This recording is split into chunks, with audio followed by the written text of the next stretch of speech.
अस्सलामुअलैकुम दोस्तों, कैसे हैं आप सब। उम्मीद है ठीक होंगे। मैं आपकी खिदमत में एक दफ़ा फिर गज़ल के बकिया हिस्से के साथ हाज़िर हूँ। अगर आपने अभी तक मेरे चैनल को सब्सक्राइब नहीं किया तो प्लीज़ सब्सक्राइब कर दें। आप चलते हैं कहानी गज़ल के बकिया हिस्से की तरफ। वो नहीं आया, मैं आज नाकाम हो गई। गज़ल चीख रही थी। पन्ना साथ वाले कमरे से भागती हुई आई और गज़ल की पागलों सी हालत देखकर वो परेशान हो गई। उसे गले लगा लिया और बोली, बस बेटा, बस। क्या हुआ? मेरा दिल बैठा जा रहा है। कहीं उनको तेरी सच्चाई या तेरा मकसद तो मालूम नहीं हो गया? नहीं आंटी, ऐसा कुछ नहीं हुआ। शहरयार पार्टी पर नहीं आया। आपने बोला था कि मैं आज उसे अपने हुस्न का दीवाना बनाकर उसको शादी के लिए मना लूं, पर देखें, ऐसा कुछ नहीं हुआ। मैं नाकाम होकर वापस आ गई। गज़ल ने रोते हुए कहा। अरे पगली, इसमें रोने वाली क्या बात है? मैं तो तुझे बहुत समझदार समझती थी, लेकिन तू तो पगली निकली, पन्ना ने कहा। तो गज़ल ने पन्ना की तरफ अजीब नज़रों से देखना शुरू कर दिया। हाँ हाँ, मैं सही बोल रही हूँ। ऐसे मत देख मुझे, ज़रा सोच। वो अपनी मंगेतर, जिससे वो अपनी जान से ज़्यादा प्यार करता है, जिसके कहने पर उसने उसकी दोस्त के लिए अपनी पहली डेट कैंसिल कर दी और तुझे घर छोड़ने चला गया। आज उस लड़की की सालगिरह थी और वो नहीं आया।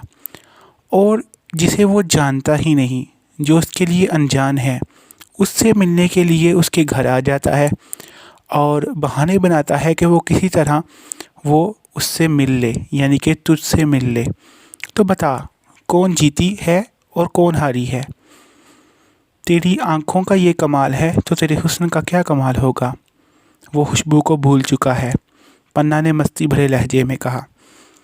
तो गज़ल ने आँखों के आंसू साफ़ किए और बोली, ये बात तो मैंने सोची ही नहीं। अगर आप सच कह रही हैं तो पन्ना आंटी। हाँ हाँ, मैं सच बोल रही हूँ। अब ये सोच के आगे क्या करना है, पन्ना ने कहा। तो दोनों गहरी सोच में गुम हो गईं। खुशबू अपने कमरे में बैठी अपने गिफ्ट खोल रही थी। उसने सबसे पहले शहरयार का गिफ्ट खोला तो उसने गज़ल जैसी पायलें देखीं, तो वो बहुत खुश हुई और सोचने लगी कि ये पायलें शहरयार की सोच में कैसे आ गईं। इस रात से पर्दा उठाने के लिए उसने शहरयार को फ़ोन किया। हेलो, मैं आपसे बहुत नाराज़ हूँ, आप मेरी बर्थडे पर नहीं आए, खुशबू ने कहा। वो काम बहुत था, इसलिए मजबूरन मुझे जाना पड़ा, शहरयार ने अपने बेड पर लेटे हुए कहा। दरअसल शहरयार को कोई काम नहीं था। वो खुशबू से शादी के फ़ैसले पर अकेले में गौर करना चाहता था, इसलिए उसने अपनी माँ से झूठ बोला था कि वो कराची किसी काम से जा रहा है। वो कराची किसी काम से नहीं, बल्कि घर वालों से दूर कुछ दिन अकेला रहना चाहता था। मैं ऐसे नहीं मानने वाली, खुशबू ने कहा। अब मुझे आपको मनाने के लिए क्या करना होगा? क्या मामा ने आपको गिफ्ट नहीं दिया? शहरयार ने पूछा। खुशबू हंसी और बोली, मैं मानने वाली तो हरगिज़ भी नहीं थी, लेकिन आपके गिफ्ट की वजह से मैं चाहकर भी आपसे नाराज़ नहीं हो सकती।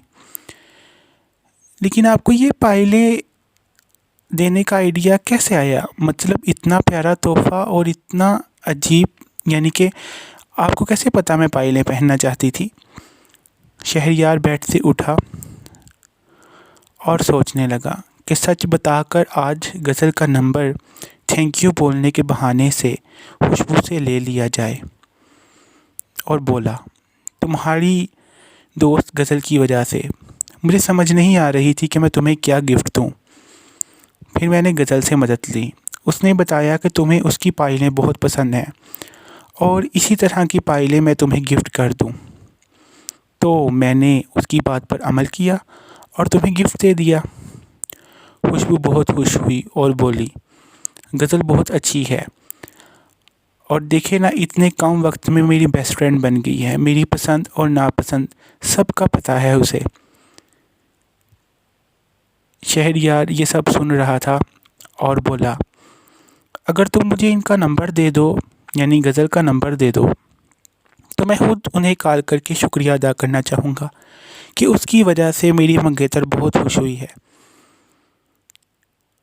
हाँ क्यों नहीं, अभी सेंड कर देती हूँ उसका नंबर। फिर कुछ रस्मी गुफ्तगू के बाद दोनों ने फ़ोन बंद कर दिया। फिर खुशबू ने गज़ल का नंबर शहरयार को सेंड कर दिया। तभी बदर कमरे में आई और बोली,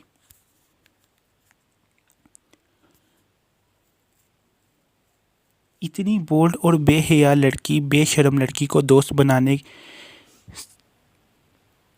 की क्या ज़रूरत थी? क्यों बनाया उसको दोस्त? क्या पहन कर आई थी वो? लहंगा कौन पहनकर किसी की सालगिरह पर जाता है? और माथे पर माथा पट्टी लगाने की क्या ज़रूरत थी? वो क्या दुल्हन थी? सब उसे देख रहे थे, कोई भी तुम्हें नहीं देख रहा था, हालांकि सालगिरह तुम्हारी थी। खुशबू ने भी नोट किया था कि आज वो बहुत बोल्ड है, हालांकि वो तो खुद नकाब में रहती है, पर वो अपनी माँ के सामने अपनी दोस्त की बुराई नहीं सुन सकती थी। बोली, मामा आपने उसकी इंसल्ट कर दी थी, वो इतनी अच्छी है, वो तो हमेशा नकाब में रहती है, वो मेरे कहने पर मेरी सालगिरह पर आई थी।